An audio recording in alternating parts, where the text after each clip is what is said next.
Juicio, lo pusimos con un signo de interrogación, porque una de las cuestiones que surge también como pregunta es, ¿por qué tenemos que hacer un juicio si el juicio está asociado a un pleito, a una diferencia de intereses, a una discusión, a una contradicción, ¿no? En realidad, es verdad, la palabra juicio dentro de lo que es el ámbito procesal está asociada a una diferencia de intereses que debe ser dirimida con una autoridad judicial con fuerza vinculante, es decir, con fuerza obligatoria, pero no encontré en ninguno de los tratados que explican o que profundizan respecto de esta temática ninguna explicación de por qué la palabra juicio. Yo entiendo que esta palabra juicio viene más bien heredada de legislaciones anteriores y no se ha modificado. Sí, lo que nosotros tenemos que saber es que no es un juicio, pero sí es un proceso judicial. ¿Por qué? Porque también existen procesos judiciales que son voluntarios, en los cuales no se está, digamos, discutiendo frente a un otro, pero sí es necesario acreditar determinados extremos porque necesitamos llegar a una sentencia judicial que es la que va a surtir efectos, como en el caso de la adopción, o como sucede en el caso, por ejemplo, de la restricción a la capacidad, o antes llamadas las insanías, ¿no? Donde uno no va contra nadie, pero sí necesita transitar determinadas etapas de un proceso para llegar a un resolutorio que es el que va a tener efectos jurídicos, como el caso de la adopción, donde la sentencia es la que emplaza, la que pone el estado de hijo respecto de esta persona o de esta pareja, ¿no? Otra de las preguntas estaba dada por el tema de la oficiosidad, ¿no? Porque la ley, el Código Civil actual, lo que dispone es que el juicio de adopción puede iniciarse a pedido de parte, es decir, a pedido de los guardadores o incluso de los niños, puede iniciarse por el órgano administrativo o puede iniciarse de oficio, lo cual implica que quien inicia el juicio es el mismo juez o la misma jueza, ¿no? Y acá una aclaración de por qué está puesto esto. Dentro de los procesos de familia en general, el código ha previsto determinados principios procesales, dentro del cual la oficiosidad es uno de los que enumera, además de, por ejemplo, la celeridad, la inmediación, es decir, el contacto personal, la oralidad, y el tema de la oficiosidad tiene que ver con que en los procesos de familia, por las particulares situaciones que transitan o que se discuten en este ámbito, requieren de jueces activos que estén instando los procesos. Que se inicie de oficio quiere decir que el juez va a presentar la demanda de adopción y va a dictar una sentencia sin nuestra intervención. No, de ninguna manera, ¿no? El inicio de oficio de un proceso implica que el juez debe controlar que haya transitado el plazo de la guarda y que una vez vencido sin haber recibido una demanda de juicio de adopción, va a sacar una resolución, un proveído, y va a preguntarle a las partes o las va a intimar para que en determinado plazo inicien el juicio de adopción, ¿no? ¿Esto para qué se da? Para evitar que se produzcan excesos de periodos sin que se defina la situación jurídica de los niños, niñas o adolescentes que están involucrados, ¿no? Porque el tiempo, un tiempo razonable, es algo muy importante en la resolución de la vida de estos niños, niñas y adolescentes. Por esto la oficiosidad. En general, en la provincia de Entre Ríos son pocos los casos que se inician de oficio, pero, por ejemplo, en provincia de Buenos Aires, por lo que me comentaba Claudia Portillo, en provincia de Buenos Aires es bastante usual que los jueces inicien de oficio el juicio de adopción. Y esto tiene que ver con un rol más activo de los jueces y juezas de familia en todas las cuestiones que se discuten en su ámbito. Bueno, obviamente, el efecto principal de la sentencia de adopción es, como dijimos, el emplazamiento, que se llama jurídicamente, es decir, la creación, esta ficción de crear un vínculo de parentesco, un vínculo filial, con todos los efectos que esto trae aparejados, ¿no?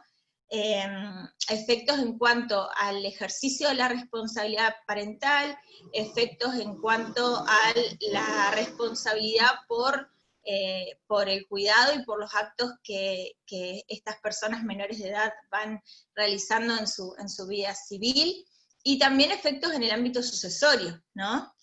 Y la sentencia se dispone que va a tener efecto retroactivo al momento del dictado de la guarda con fines adoptivos. Es decir, si la guarda con fines adoptivos, por ejemplo, se dictó el 31 de diciembre de 2019 y la sentencia saliera el día de hoy, la sentencia constituye hoy este estado de hijo, pero va a decir que ya existía desde el 31 de diciembre de 2019, ¿sí? Que es el momento de otorgamiento de la guarda con fines adoptivos. Y al momento de dictar la guarda, el juicio de adopción, es el juez, y solo el juez, quien va a determinar qué efectos va a tener esa sentencia de adopción, es decir, va a otorgar una adopción plena o una adopción simple, con las facultades que ahora vamos a ver, particulares, que es la innovación que trae el nuevo código, pero esta también es una facultad judicial.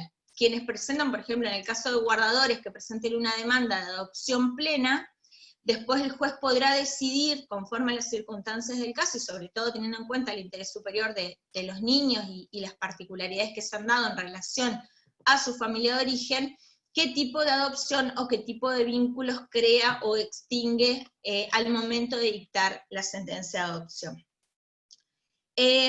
Yo puse, antes de hablar de adopción plena y simple, puse un puntito en relación a costas y honorarios, que también es una pregunta frecuente y también es otro tema bastante complejo,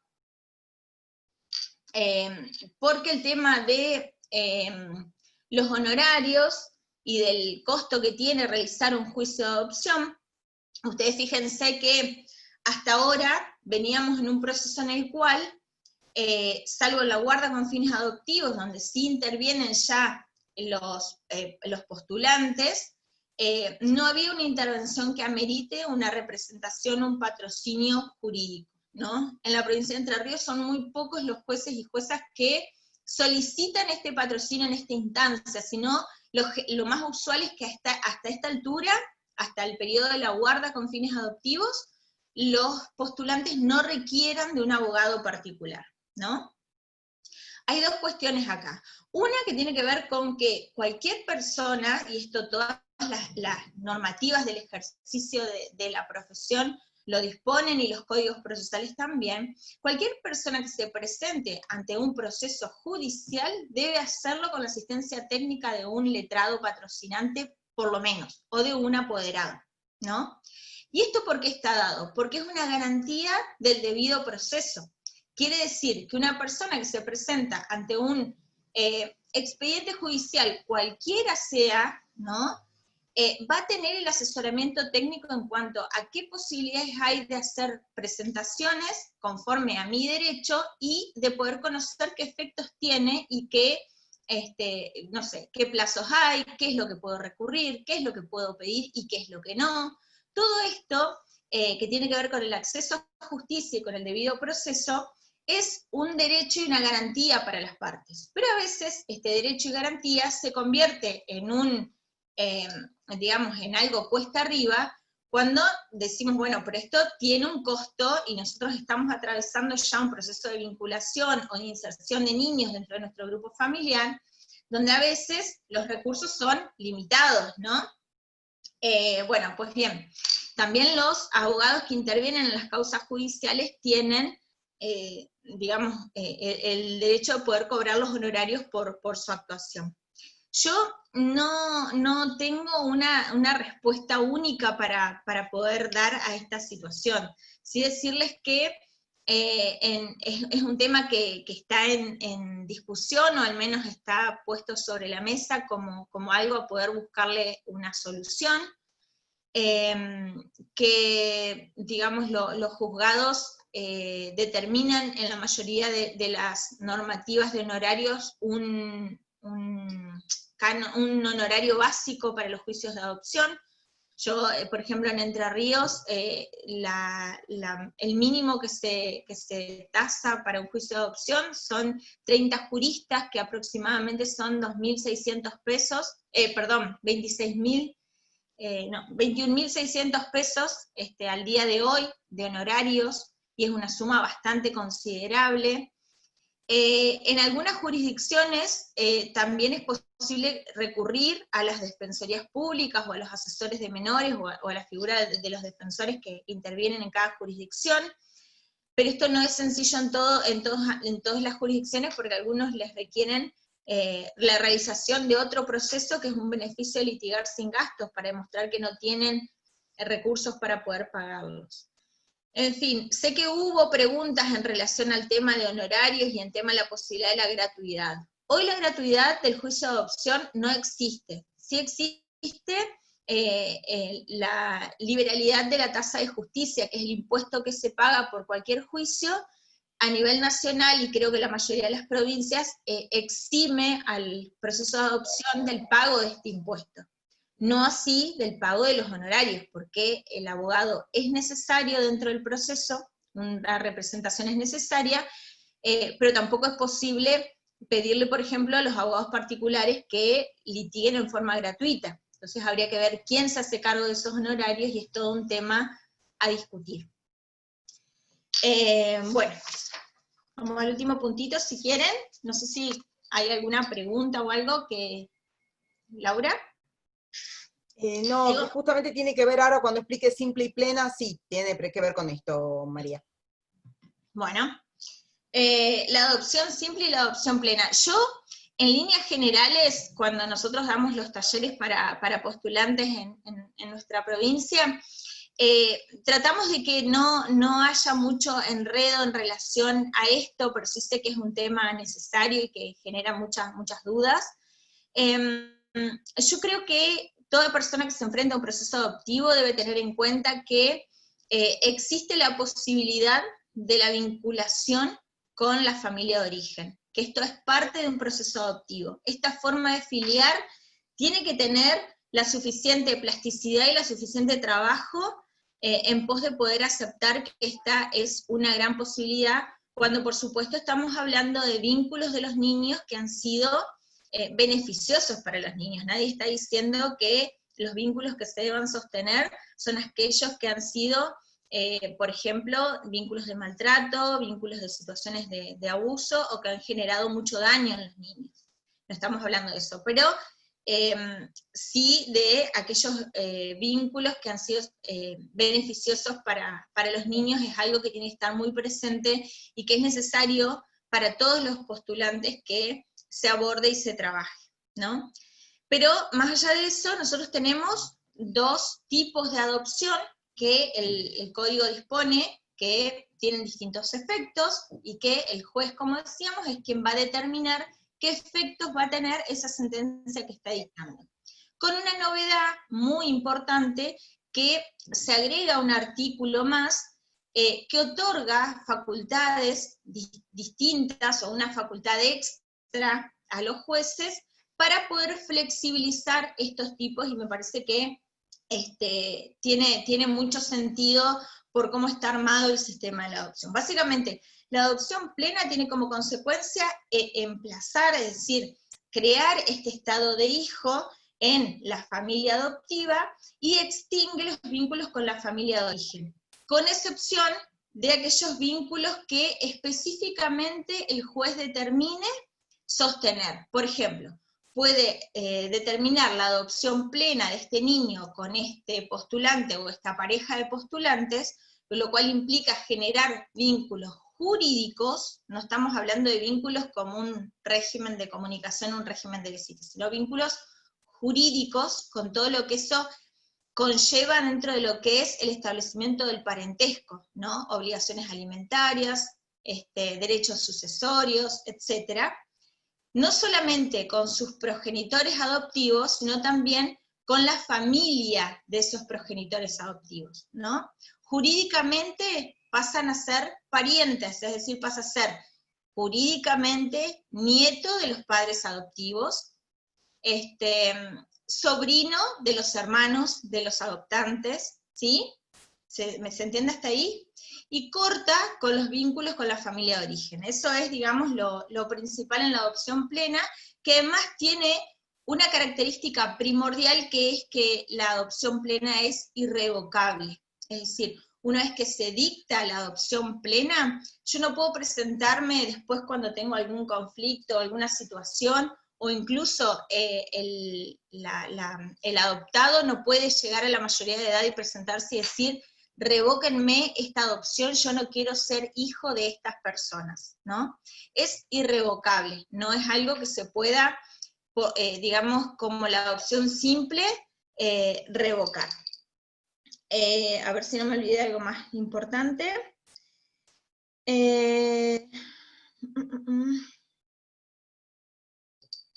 Bueno, si, por ejemplo, bueno, y la adopción simple, vamos a ir ahí, así vemos las diferencias, emplaza al adoptado en el estado de hijo respecto del postulante, del guardador o de los guardadores, pero sin generar en principio ese vínculo jurídico, ese vínculo de parentesco con la familia ampliada de los progenitores adoptivos, ¿sí? Y no extingue los vínculos con la familia de origen, a excepción de que se traslada, digamos, se corre todo lo que es la titularidad y el ejercicio de la responsabilidad parental. Es decir, todos los deberes, obligaciones y derechos que a cualquier padre o madre le caben respecto de sus hijos, los progenitores de origen lo pierden y pasa a estar en cabeza de los adoptivos.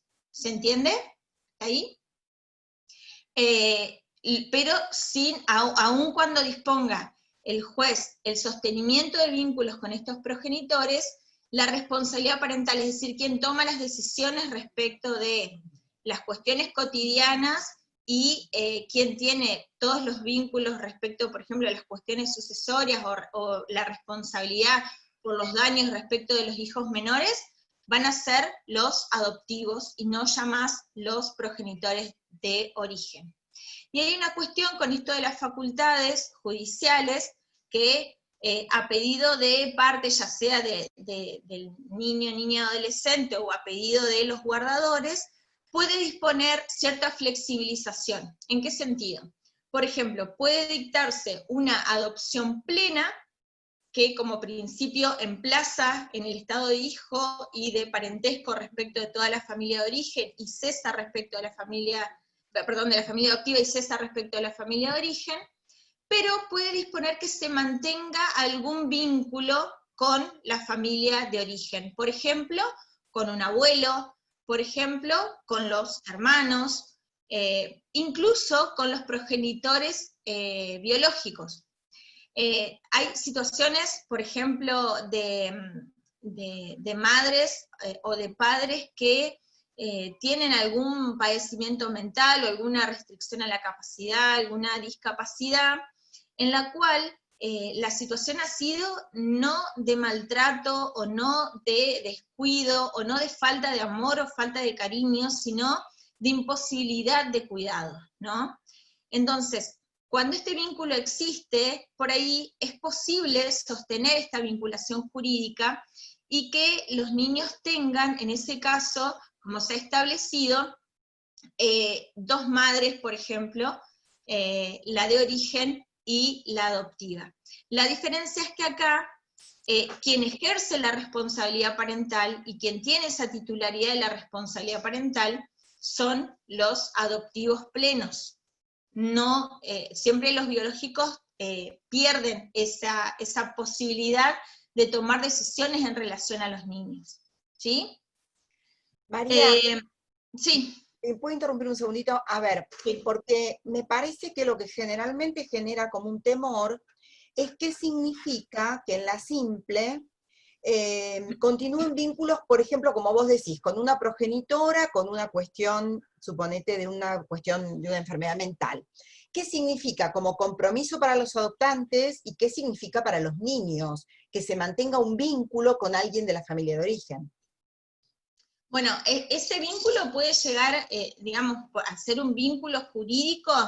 Lo que expresamente determina es que un pariente de la familia de origen que sostiene un vínculo jurídico tiene deber alimentario, por ejemplo, frente a la imposibilidad, no digo al momento de la adopción, pero más adelante, frente a la imposibilidad de poder cubrir esa asistencia alimentaria, tiene derecho alimentario para poder exigirlo, hacer un juicio de alimentos a su familia de origen, porque ese vínculo continúa estando y por ende las responsabilidades, ¿no?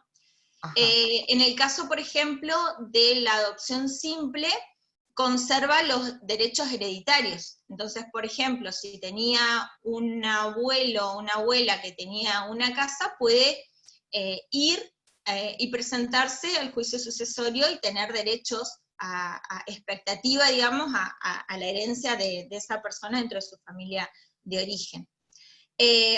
Con el tema del régimen de comunicación, eso tiene que plantearse judicialmente, no es para cualquiera, ¿no? Porque si la familia de origen no tendría un derecho a un régimen de comunicación, debería plantearlo judicialmente, acreditar por qué y si esto es viable, podría llegar a disponerse judicialmente. No es que podría venir y golpear la puerta y decir, hola, yo soy el abuelo, ¿no?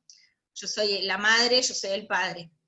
Tendría que haber un planteo judicial, porque el régimen de comunicación corresponde a la responsabilidad parental.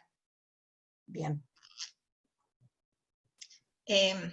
Bueno, y como decía, esta facultad de los jueces también puede, lo que se dice es que puede tornar menos plena la adopción plena, porque puede en la adopción plena constituir vínculos o sostener vínculos con la familia de origen, o puede hacer más plena a la adopción simple. Es decir, por ejemplo, puede disponer una adopción plena en la cual genera vínculos con los abuelos adoptivos, que digamos, que sería una excepción, porque en realidad en la adopción simple esto no se da.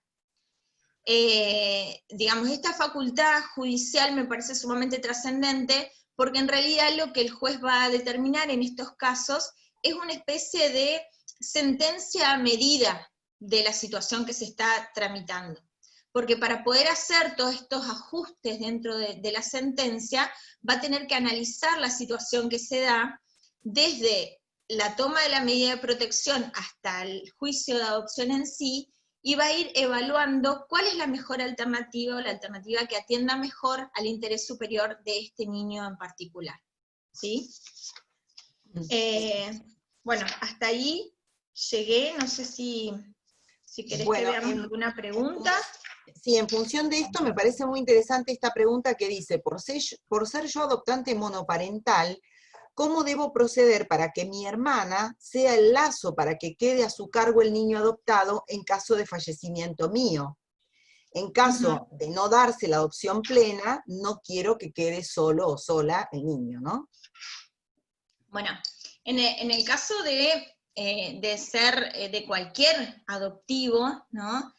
Que digamos, se emplaza en el Estado, en esta relación de filial, en el caso de la adopción plena es muy sencillo, porque como cualquier niño que, en el caso de que sus progenitores tuvieran alguna situación que les impidiera ejercer esa responsabilidad parental, no vamos a decir el caso de fallecimiento que sería muy extremo, pero sí, por ejemplo, una restricción a la capacidad, existe toda la familia ampliada de la que hablamos, este principio del cuidado de los niños, niñas y adolescentes por su grupo familiar, no es solamente para los niños en condición de vulnerabilidad, sino que es para toda la infancia y toda la adolescencia, cualquiera sea el estatus en el que esté, incluso si se trata de un niño o niña que ha sido adoptado. Con lo cual, a quienes primero se recurre es a la familia de esa persona que ha adoptado. Para mayor seguridad, la figura que existe es de la que hoy hablábamos un poco, que es la de la tutela, que es la figura que tiene como fin resguardar los bienes y realizar el cuidado personal de una persona menor de edad que ha quedado sin aquellos que detentaban su responsabilidad parental.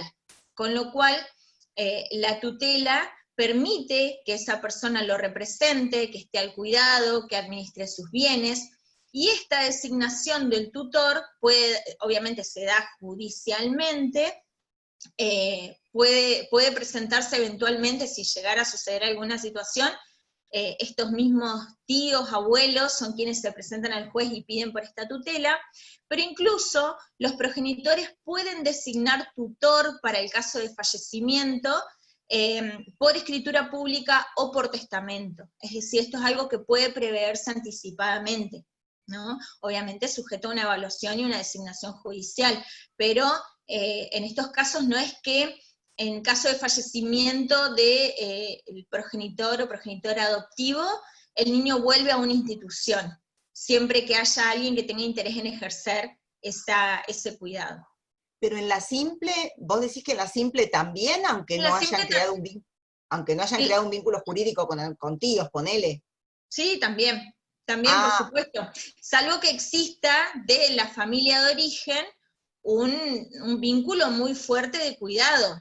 Pero estamos hablando, digamos, para situarnos más claramente, nosotros estamos hablando de una adopción simple y llegamos a un proceso adoptivo porque no había nadie en la familia de origen que pudiera cuidar. O sea, salvo que esa situación se haya revertido y estén en condiciones hoy de llegar al cuidado y se presenten a discutir la tutela, ahí puede modificarse la situación. Si no, a quien se va a buscar es a quienes han sido más cercanos, más allegados, a quienes han tenido un vínculo socioafectivo con ese niño, con ese adolescente. Y esos van a ser seguramente la familia de los adoptivos, ¿no?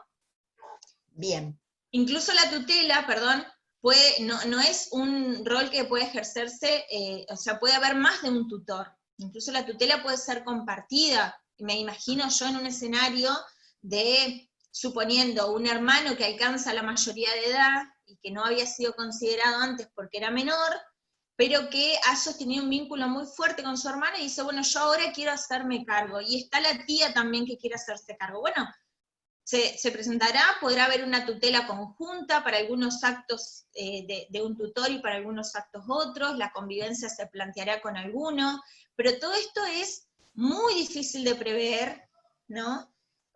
Como una solución para todas las situaciones. Esto se va dando y se va evaluando en cada caso, que son todos muy diferentes, pero las herramientas jurídicas son estas: la tutela, que, como dije, puede preverse como por testamento o por escritura pública.